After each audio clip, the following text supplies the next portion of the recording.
नमस्कार, मी मिनल माळी मडवे. घेऊया महाफास्टमध्ये देशातल्या महत्त्वाच्या बातम्यांचा वेगवान आढावा.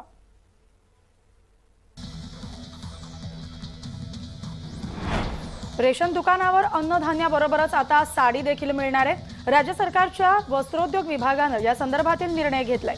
राज्यातील अंत्योदय शिधापत्रिकाधारक कुटुंबांना या योजनेचा लाभ मिळणार आहे. प्रत्येक कुटुंबाला दरवर्षी एक साडी रेशन दुकानावर मोफत मिळणार आहे. विशेष म्हणजे शासनाने निश्चित केलेल्या सणाच्या दिवशी या साडीचं वाटप होणार आहे.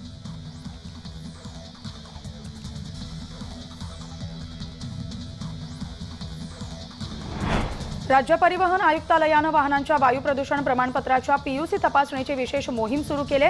त्यानंतर पहिल्याच दिवशी मुंबईसह राज्यात 305 वाहनांवर दंडात्मक कारवाई करण्यात आली. दोषी वाहन चालकांकडून प्रादेशिक परिवहन कार्यालयाच्या वायूवेग पथकांनी एकूण 1886 वाहनांची तपासणी केली.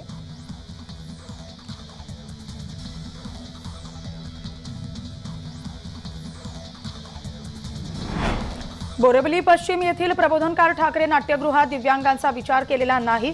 तिथे व्हीलचेअर नेणं एकट्या अपंगाला तर शक्यच नाही. तीव्र स्वरूपाच्या दिव्यांगांना इथं प्रवेश जवळजवळ निश्चितच आहे.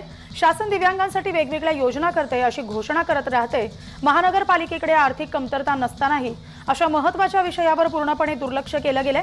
त्यामुळे महानगरपालिकेने आणि संबंधित अधिकाऱ्यांनी याची दखल घ्यावी अशी विनंती बोरिवली इथल्या अभिनव वसंत सोसायटीत राहणाऱ्या वसंत संखे यांनी केली.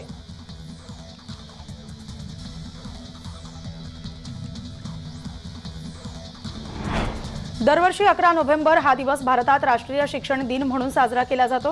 हा दिवस स्वतंत्र भारताचे पहिले शिक्षण मंत्री मौलाना अबुल कलाम आझाद यांना समर्पित आहे. देशाचे पहिले शिक्षण मंत्री मौलाना अबुल कलाम आझाद यांचा 11 नोव्हेंबर हा जयंती दिन आहे. आझाद हे स्वातंत्र्य सैनिक आणि भारताचे पहिले शिक्षण मंत्री होते. आझाद यांनी देशाच्या स्वातंत्र्यासाठी मोठं योगदान दिलेलं होतं.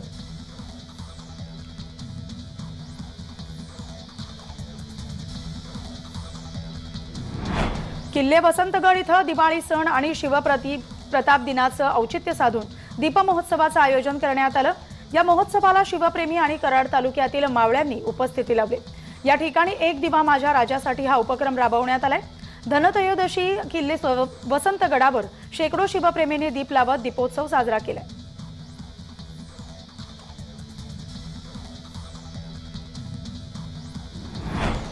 दीपावली सणानिमित्त आकाशकंदील रांगोळ्यांची सजावट घरोघरी बघायला मिळते. त्याचबरोबर दिवाळीला फटाके देखील उडवण्यात येतात. येवला शहरातील मुक्तानंद विद्यालयाच्या मैदानावर फटाक्यांची दुकानं थाटली गेलेत. यावेळी कमी आवाजाचे आणि प्रदूषणमुक्त फटाके मोठ्या प्रमाणात विक्रेत्यांनी विक्रीसाठी आणलेत. फटाके दुकानात शुकशुकाट दिसतोय. यावेळी या फटाके विक्रेत्यांवर दुष्काळाचं सावट बघायला मिळते.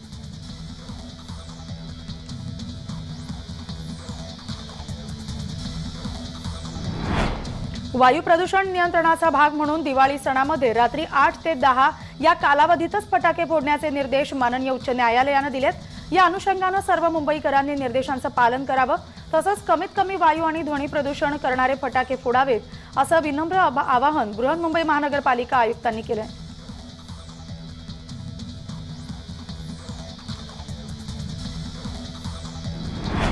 मुंबईसह महानगर प्रदेशातील शहरात होणारी बांधकामं आणि अन्य कारणांमुळे वायू प्रदूषण होते. त्यामुळे हवेची गुणवत्ता देखील खालावते. ही समस्या काही वेळापुरती मर्यादित नाही, तर मागील वर्षी सुद्धा ही समस्या होती. त्याबाबत मुंबई महापालिकेसह अन्य प्रशासकांनी वेळीच पावलं उचलली असती तर आज ही परिस्थिती उद्भवली नसती. भविष्यातही हा प्रश्न उपस्थित राहणार आहे. त्यामुळे वायू प्रदूषणाला चाप लावण्याच्या दृष्टीनं प्रभावी उपाययोजना करण्याची गरज आहे.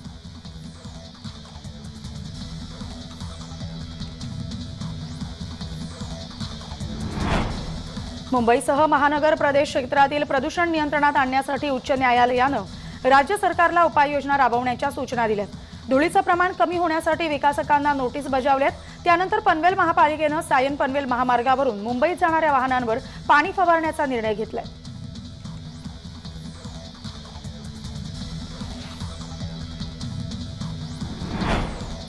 मुंबईत गुरुवारी रात्री झालेल्या पावसानंतर शुक्रवारी सकाळी प्रदूषणात घट झाल्याचं वातावरण दिसते. मात्र दुपारी धुक्याची चादर पसरलेली दिसली. अवघ्या काही अंतरावर असलेल्या इमारतीही दिसत नव्हत्या. त्यामुळे पावसानं दिलेला हा दिलासा तात्पुरताच ठरलाय.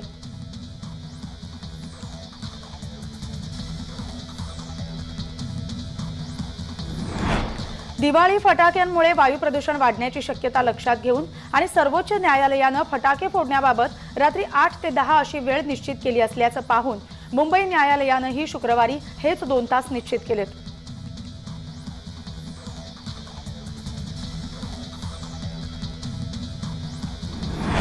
मुंबईतील काही महत्त्वाच्या प्रकल्पांसाठी म्हाडा प्राधिकरणाचा निधी वळता करण्याचा निर्णय यापूर्वी घेण्यात आला. त्यानुसार धारावी बँक पुनर्वसन प्रकल्पाला रेल्वे भूसंपादनासाठी म्हाडाच्या खजिन्यातील 500 कोटी रुपयांचा निधी वळवण्यात आलाय. यापैकी 200 कोटी रुपये म्हाडाच्या स्वनिधीतून देण्यात आले, तर महाराष्ट्र निवारा निधीतून म्हाडानं 300 कोटी रुपयांचा निधी देण्यात आला होता. मात्र धारावी पुनर्वसन प्रकल्पातर्फे हा संपूर्ण 500 कोटी रुपयांचा निधी ऐन दिवाळीत म्हाडाला परत मिळालाय.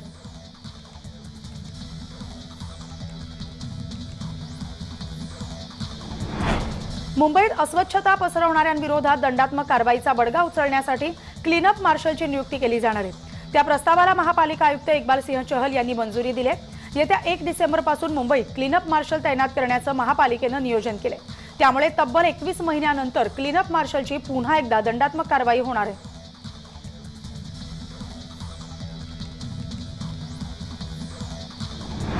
मुंबईत आढळणाऱ्या एकूण कचऱ्यामध्ये सर्वाधिक कचरा हा प्लास्टिकचा असतो. यावर महापालिकेकडून विविध पर्याय आणि उपाय शोधले जात आहेत. या अंतर्गत मुंबईकरांकडून प्लास्टिक कचरा जमा करण्याचा निर्णय महापालिकेनं घेतलाय. एका स्वयंसेवी संस्थेच्या मदतीनं पालिकेच्या 5 विभागात 10 प्लास्टिक कचरा संकलन केंद्र स्थापन करण्यात आली आहेत. या केंद्रात मुंबईकर प्लास्टिक कचरा जमा करू शकणार आहेत. या प्लास्टिक कचऱ्यावर पुनर्प्रक्रिया करून विद्यार्थ्यांसाठी बेंच, पेन आदी वस्तू बनवण्याचं नियोजन आहे.